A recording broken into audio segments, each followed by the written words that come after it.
இயற்கையான டேட்ஸ், பாதாம், பிஸ்தா, cash and honey கொண்டு தயாரிக்கப்பட்ட lion date nut bites. No compromise. உங்க சைடுலயும் எங்க சைடுலயும். GT Holidays, South India's #1 travel brand.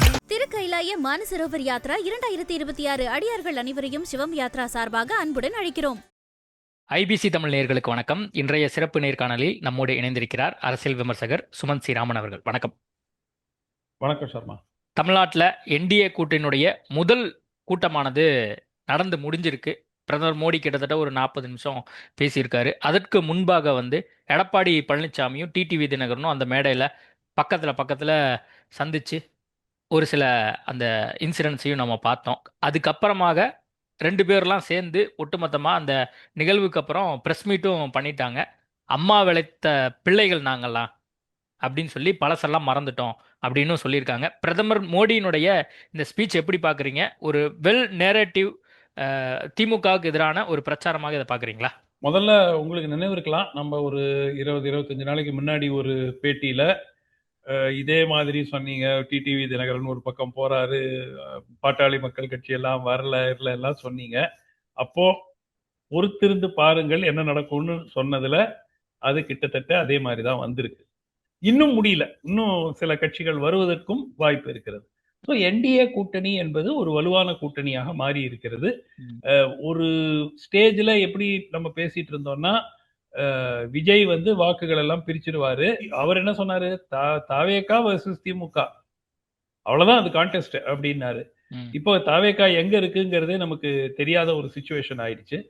இது திருப்பியும் திமுக வர்சஸ் அண்ணா திமுக இத்தனை ஆண்டு காலம் எப்படி இருந்திருக்கிறதோ அதே மாதிரிதான் இந்த களம் இருக்கிறது. அண்ட் இனிமேல் இந்த election is an open election. இதுவரை நான் பலமுறை கூறியிருக்கிறது, திமுக தான் முன்னணியில் இருக்கிறார்கள், they are the front runners அப்படின்னு நான் பலமுறை சொல்லியிருக்கேன். ஆனால் அந்த நிலைமை இன்று மாறிவிட்டது. அப்கோர்ஸ் விஜய் இவங்களோட சேர்ந்துட்டாங்கன்னா ஒருவேளை then it will be a sweep. அது வேறு விவாதம். பட் விஜய் சேராமலேயே இந்த election is an open election now. அந்த ரீதியா பார்க்கும்போது இன்றைய நிகழ்வு மிகவும் முக்கியம் வாய்ந்தது. பிரதமருடைய பேச்சும் ஒரு ஃபயரி ஸ்பீச்சா கொடுத்தாரு. திமுகவுக்கு எதிராக நிறைய குற்றச்சாட்டுகள் எல்லாம் வைத்தாரு. பட் அதை விட நான் பார்த்தது இன்னைக்கு டிடிவி தினகரனுக்கும் திரு எடப்பாடி அவர்களுக்கும் இருந்த கெமிஸ்ட்ரி. அது நிச்சயமா அவர் டிடிவி இவ்வளவு வெளிப்படையாக அதை கூற வேண்டிய அவசியம் இல்லை. அவர் லைட்டா அந்த டாபிக்கை டச் பண்ணிட்டு போயிருந்தா கூட தேசிய ஜனநாயக கூட்டணி வெற்றி பெறும், அதற்கு நாம் எல்லாரும் பாடுபட வேண்டும் சொல்லிட்டு போயிருக்கலாம். ஆனால் எங்களுக்குள் மனஸ்தாபனங்கள் இருந்தது, எங்களுக்குள்ள ஒரு பிரச்சனை இருந்தது, அதையெல்லாம் நாங்கள் மறந்து இங்க வந்திருக்கிறோம் அப்படிங்கிற ரீதியா சொல்ல வேண்டிய அவசியம் இல்லை. அதனால நிச்சயமா இது ஒரு இம்பாக்ட ஏடிஎம்கே, பழைய ஏடிஎம்கே ரேஞ்சுக்கு போயிட்டு இருக்காங்க அப்படிங்கிற ஒரு ஃபீலிங், பர்செப்ஷன் தானே இதெல்லாம். அது நடக்குமாங்கிறது பொறுத்து தான் பார்க்கணும். பட் மக்கள் நினைப்பாங்க, இப்போ ஓபிஎஸ் கிட்டத்தட்ட தனிமைப்படுத்தப்பட்டு விட்டார். அவர் கூட இருந்தவங்க எல்லாம் ஐதர் திமுக போயிட்டாங்க இல்ல தாவேக்காக போயிட்டாங்க. ஸோ அவரோட பெரிய ஒரு பேஸ் இருக்குன்னு சொல்ல முடியாது, ரைட்? ஸோ திருமதி சசிகலா அவர்கள் தன்னுடைய ஆதரவை இந்த கூட்டணிக்கு தெரிவிப்பார். அதுல கிட்டத்தட்ட ஒரு ஸ்டேட்மெண்ட் மாதிரி கொடுத்துக்கலாம்.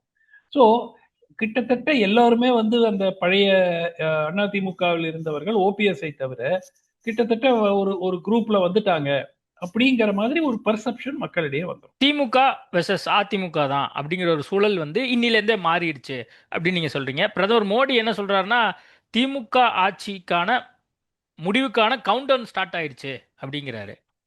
கவுண்ட் டவுன் ஸ்டார்ட் ஆயிடுச்சா? அவர் இல்ல, கவுண்ட் டவுன் ஸ்டார்ட் ஆயிடுச்சாங்கிறது நமக்கு, கவுண்ட் டவுன் தொடங்கறதுக்கு என்டிஏ முயற்சி செய்யறாங்க அப்படிங்கிறவனா எடுத்துக்கலாமே தவிர கவுண்ட் டவுன் உறுதியா ஸ்டார்ட் ஆயிடுச்சாங்கிறது நமக்கு போக போகத்தான் தெரியும். பட் நிச்சயமாக இது ஒரு ஃபார்மிடபிள் அலையன்ஸா மாறிவிட்டது. நம்ம இவ்வளவு நாள் என்ன சொன்னோம், ஒரு பக்கம் அலையன்ஸ் பக்காவாயிடுச்சு, திமுக பக்கம் எதிர் அணியில யார் வர போறாங்க, ஒவ்வொருத்தரும் ஒவ்வொரு டைரக்ஷன்ல இழுத்துட்டு இருக்காங்களே அப்படின்னு தானே பேசணும். கிட்டத்தட்ட ஒண்ணு கூட்டிட்டாங்கல்ல. தேமுதிக வரல, அவங்க எங்க போவாங்கன்னு தெரியாது. கிருஷ்ணசாமி, டாக்டர் ராமதாஸ் உடைய அந்த குரூப், அதுக்கும் கொஞ்சம் கால அவகாசம் இருக்கிறது. இல்ல, டாக்டர் கிருஷ்ணசாமி கிட்ட அவங்க ஒரு சின்ன கவலை இருக்கிறது. என்ன அப்படின்னு பாத்தீங்கன்னா, அங்க முக்குளத்தோர் சமுதாய வாக்குகளை டிடிவி தினகரன் இங்க உள்ள வந்தது, நயினார் அவர்கள் இருக்கிறதுனால அறுவடை செய்யலாம் என்ற அந்த எண்ணம். அதுல வந்து ஏதேனும் ஒரு தாக்கம் ஏற்படுமோ அப்படிங்கிற ஒரு கவலை இருப்பதாக ஒரு கேள்வி இருக்கு. பட் அவரும் வரக்கூடிய வாய்ப்பு இருக்கிறது, தெரியல. அம், தேமுதிக தெரியாது. தேமுதிக அவங்க வேற ஒரு ஒரு என்ன சொல்றது, ஒரு ரேஞ்சில் அவங்களுடைய எதிர்பார்ப்புகள் எல்லாம் இருக்கிறது. ஸோ அதனால அதிகமா அவங்க இருக்கும். எங்க போவாங்க? இல்ல, எண்ணிக்கை இந்த சீட்டு கேட்கறதெல்லாம் நம்ம கேள்விப்படுறது தான். இது அதிகமா கேட்கறாங்க, அதிகமா கேட்கறாங்கிறது தான் எல்லோருடைய இரு தரப்புக்குமே. இல்லாட்டி ஒருவேளை திமுக அதை ஏற்றுக்கொண்டால் திமுகவோட கூட்டணி வச்சிருக்கலாமே இதுக்குள்ளேயே. திமுகவும் வந்து போய் 10 சீட்டு 15 சீட்டு கொடுங்கன்னா திமுக கொடுப்பாங்களா? 15 சீட்டு எங்க இருக்கு திமுக 15 சீட்டு கொடுக்கறதுக்கு? சோ இதெல்லாம் வந்து அவங்கள பத்தி எதுவுமே சொல்ல முடியாது. பட் மற்ற கட்சிகளை பொறுத்த வரைக்கும் கிட்டத்தட்ட ஒருங்கிணைத்து கொண்டு விட்டார்கள் என்டிஏல. திமுக கூட்டணியில் இல்லாத கட்சிகள், பெரும்பாலான கட்சிகள் இங்க வந்தாங்க. இன்னைக்கு முக்கிய விஷயமா பார்க்கப்பட்டது என்னன்னா, பிரதமர் மோடி என்டிஏ ஆட்சி அமையும்னு தான் சொல்லியிருக்காரு. அதிமுக ஐயா, ஆட்சின்னு சொல்லலையே. என்டிஏ கூட்டணி ஒரு போட்டி இடும்போது அந்த தேர்தலில் வெற்றி பெற்றால் அந்த கூட்டணியில் இருக்கக்கூடிய கட்சி ஆட்சி அமைத்தால் அது என்டிஏ ஆட்சி தான். அதுவும் டெக்னிக்கலா என்டிஏ ஆட்சி தான். இது என்ன எல்லாருக்கும் தெரிஞ்சது என்ன? அதிமுக தனியா மெஜாரிட்டி வாங்கினாங்கன்னா அப்போ கூட ஏதேனும் ஒரு பவர் கன்சீட் பண்ண வேண்டிய ஒரு சூழல் கொஞ்சமாவது இருக்கும், அழுத்தம் இருக்கும். பாஜக அவ்வளவு ஈஸியா விடமாட்டாங்க. ஆனால் அதை வந்து இப்பவே அதிமுக ஒத்துக்கிட்டா அவர்களுக்கு ஒரு பலவீனம். எல்லோருக்கும் தெரிந்த விஷயம், தேர்தலுக்கு பிறகு அதிகார பங்கு ஏற்படக்கூடிய வாய்ப்பு இருக்கிறது. தேசிய ஜனநாயக கூட்டணி வெற்றி பெற்றால் அந்த அதிகார பகிர்வுக்கு வாய்ப்பு உறுதியாக இருக்கிறது. ஆனால் அதிமுக இன்றைய சூழலில் அதை ஏற்றுக்கொள்ள மாட்டார்கள். அதை வெளிப்படையாக ஏற்றுக்கொள்ள மாட்டார்கள். பட் நடக்கும். இபிஎஸ் முதல்வர் வேட்பாளர்னு சொல்லல அப்படிங்கிறதையும் பிரதானமா இன்னைக்கு பார்க்க முடிஞ்சது. பிரதமர் மோடி சொல்லல, அன்புமணி சொன்னாரு, மற்றவங்க எல்லாம் யாரும் சொல்லல. பிரதமர் மோடி என்டிஏ ஆட்சின்னு சொன்னாரு. ஆனா எடப்பாடி பழனிசாமிங்கிற வார்த்தையை பெருசா பயன்படுத்தல. இல்ல, இப்போ ஏதாவது ஒண்ணு புடிச்சுக்கணும். இப்போ நமக்கு முதல்ல என்ன சொன்னோம்? டிடிவி வரமாட்டாரு, இவர் திமுகவோட போறாரு, அவர் வரமாட்டாரு, அன்புமணி வேற எங்கேயோ போறாரு, தாவேகாவோட எல்லாரும் போயிருவாங்க அப்படின்னு சொல்லி இதை வச்சு ஒரு 2-3 வாரம் ஓட்டிட்டோம். இப்போ கிட்டத்தட்ட எல்லாமே வந்து ஒரு ஒரு குரூப்பா சரி, பிரதமர் ஐ மீன் முதலமைச்சர் வேட்பாளர்னு அவர் சொல்லல, வாயை திறந்து சொல்லல. ஏதாவது ஒண்ணு வந்துகிட்டே தாங்க இருக்கும். தேசிய ஜனநாயக கூட்டணி, அதிமுக தலைமையில் கூட்டணி, அமித்ஷா சொல்லிட்டாரு. அதிமுக தலைவர் இன்னைக்கு எடப்பாடி பழனிசாமி. அப்போ அந்த கூட்டணியின் தலைமை கட்சியினுடைய தலைவர் தான் முதலமைச்சர் வேட்பாளர். ஏன் ஒவ்வொரு மீட்டிங்கா திரு எடப்பாடி பழனிசாமி தான் முதலமைச்சர் வேட்பாளர் அப்படின்னு சொல்லிட்டு போயிட்டே இருக்கணுமா ஒவ்வொரு மீட்டிங்லயும்? தேவையில்லையே, அவசியம் இல்லையே. அப்ப தெளிவான பாதையில தான் என்டிஏ கூட்டணி பயணிக்குதா? இன்னைக்கு ஒரு ஃபர்ஸ்ட் மீட்டிங் போட்டுட்டாங்க. அப்ப தெளிவான பாதையில தான் வந்து பயணிக்கிறாங்க. ஒரு பல மாநிலங்கள்ல எந்த மாநிலத்தில் என்டிஏ கூட்டணி சமீப காலத்தில் வெற்றி பெற்ற மாநிலத்துல ஒரு மாநிலம் சொல்லுங்க, இவர்தான் முதலமைச்சர் வேட்பாளர் என்று கூறிக்கொண்டு எந்த மாநிலத்துக்கு போனார்? ஹரியானால யார் முதலமைச்சர் வேட்பாளர்னு தெரியுமா? யாருக்கும் தெரியாது. ரைட்டா? பீகார்லயே வெளிப்படையாக நிதிஷ்குமார் அவர்களுக்கு தான் உறுதியாக முதலமைச்சர் வேட்பாளராக இருப்பாருன்னு ஒரு டைம் மட்டும் கடைசியில ரொம்ப அழுத்தம் கொடுத்தப்புறம் ஒரு வாட்டி சொன்னாங்க. அதுவும் அதோட அப்படியே விட்டு. அந்த மாநிலத்தினுடைய நிலைமையும் இங்க மாநிலத்தினுடைய நிலைமையும் வேற. அதிமுக மிகப்பெரிய கட்சி அப்படிங்கிறது நம்ம எல்லாருக்குமே தெரியும்ல, தமிழ்நாட்டை பொறுத்த வரைக்கும். அப்ப எடப்பாடி பழனிசாமி தான் முதல்வர் அப்படின்னு சொல்றதுல என்ன பிரச்சனை? டபுள் இன்ஜின் வேற சொல்றாரு. சரி, இத டபுள் இன்ஜினாவே அப்ப ஆட்சி அதிகாரத்துக்கு அதுதானே வருது. இல்லைங்க, பிஜேபி கட்சி தனித்து போட்டியிட்டு ஆட்சி அமைக்கக்கூடிய மாநிலங்கள்ல கூட அவங்க முதலமைச்சர் வேட்பாளரை சொல்றது இல்லையே. நீங்க ஏன் வந்து கூட்டணி கட்சியினுடைய வேட்பாளரை அறிவிக்கணும் முதலமைச்சர் வேட்பாளரான்னு சொல்லிட்டு பிஜேபி வேட்பாளரே சொல்றது இல்லையே.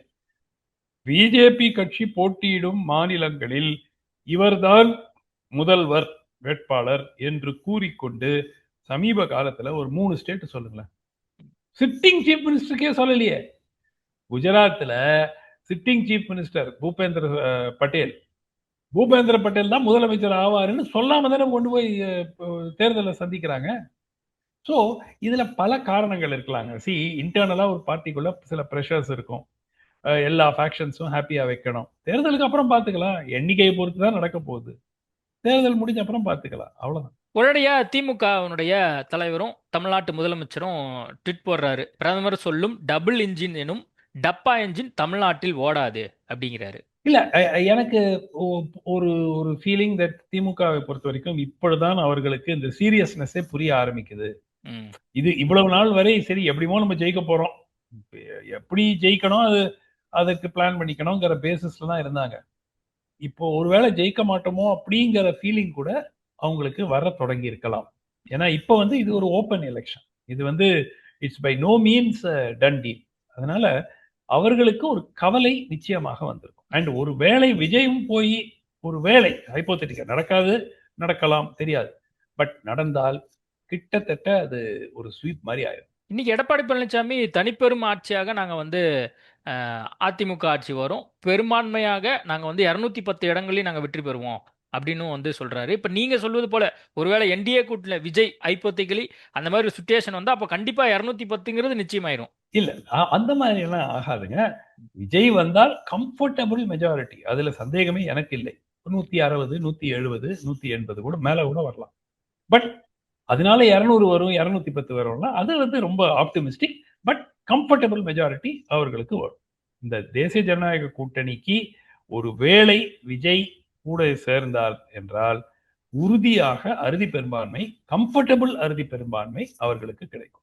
இப்போ திமுக இப்படி ரியாக்ட் பண்ணுது, திமுக தலைவர் இப்படி ரியாக்ட் பண்றாரு, இது தாவேகாவுக்கு என்ன மெசேஜ்? தாவேகா தனித்து விடப்பட்டிருக்கிறது. இப்போ தாவேகாவுக்கு 2 ஆப்ஷன். தனித்து போட்டியிட்டு எவ்வளவு சதவீத வாக்கு வருதுன்னு பார்க்கலாம். பட் அது ஏற்கனவே அது நிறைய பேர் வந்து இப்போ கேண்டிடேட்டா நிக்கிறதுக்கு கூட அவங்க தயங்குவாங்க. ஏன்னா பணத்தை செலவழிக்கணும். ஒரு 3 மாதத்திற்கு முன்பு இருந்த எந்தூசியாசம் இப்போ கரூர் சம்பவத்துக்கு முன்னாடிலாம் இருந்த எந்தூசியாசம் இப்போ தாவேகாவுக்கு இல்லை. என்ன சொன்னாங்க? இன்னும் 2-3 வாரத்துல அதிமுக இருந்து நிறைய தலைவர்கள் வந்து தாவேகால சேருவாங்க சொன்னாங்களா இல்லையா? செங்கோட்டையன் போனப்புறம் என்ன சொன்னாங்க? இன்னும் 2 வாரம் இருக்கு. அவரே என்ன சொன்னாரு? இன்னும் 1 வாரத்துல வந்துருவாங்க, 2 வாரத்துல வந்துருவாங்க பல தலைவர்கள் அதிமுக. ஒருத்தர் வந்தாரா? ஒரு 4 பேரை சொல்லுங்க. இப்ப ஜெயஸ்ரீ பிரபாகரன் போன்றவர்கள் அதிமுகவில் இருந்து நீக்கப்பட்டவர்கள். அவர்கள் டெக்னிக்கலா அதிமுக இருந்து வந்தாங்கன்னு சொல்ல முடியாது. சோ யாருமே வந்து அதிமுக இருந்து போகல. அது ஃபர்ஸ்ட் செட் பேக். 2வது எங்கள் தலைமை கூட்டணி சொல்லி 1 வருடம் 4 மாதத்துக்கு முன்பு சொன்னது. எங்கள் தலைமையை விஜய் முதலமைச்சர் வேட்பாளராக ஏற்றுக்கொண்ட ஒரு கட்சியோட கூட்டணி. ஒரு கட்சி போல, ஒரு கட்சி கூட போல, சின்ன கட்சி கூட போல. அப்போ தனித்து விடப்பட்டிருக்கிறார்கள். அவர்களுக்கு 2 ஆப்ஷன் இருக்கு. ஒன்று, அதிமுகவுடன் ஒரு கூட்டணியை வைத்துக்கொண்டு பாஜகவுடன் நாங்கள் கூட்டணியில் இல்லை என்று கூறிக்கொண்டு ஒரு டோக்கனா ஒரு 10 கான்ஸ்டிடுவன்சில கேண்டிடேட்டை பாஜக அகைன்ஸ்டா போட்டு நிக்கிறது. இன் விச் கேஸ் இது என்டிஏக்கு ஒரு ஸ்வீப் ஆகும். 2வது, தனித்து போட்டியிட்டால் அவர்களுக்கு வரலாம் ஒரு 8%, 10% வாக்கு வரலாம். பட் அவர்கள் வெற்றி பெறப் போவதில்லை என்று அவர்களுக்கே தெரியும். அப்புறம் என்ன பண்ணுவாங்க? வெற்றி இல்லாமல் what do you do? அடுத்த 5 வருஷம் எப்படி தாக்கு பிடிக்கணும்ல? ஓகே, நம்ம பொறுத்திருந்து பார்ப்போம். அரசியல் எது வேணா நடக்கலாம். இன்னும் பல்வேறு மாற்றங்கள் காத்திருக்கு. நேர்காணல் கொடுத்ததுக்கு மிக்க நன்றி. நன்றி நன்றி. இயற்கையான டேட்ஸ், பாதாம், பிஸ்தா, கேஷு அண்ட் ஹனி கொண்டு தயாரிக்கப்பட்ட lion date nut bites. No compromise. உங்க சைடுலயும் எங்க சைடுலயும். GT Holidays, South India's #1 travel brand. திருக்கைலாய Mansarovar Yatra 2026 அடியார்கள் அனைவரையும் சிவம் யாத்ரா சார்பாக அன்புடன் அழைக்கிறோம்.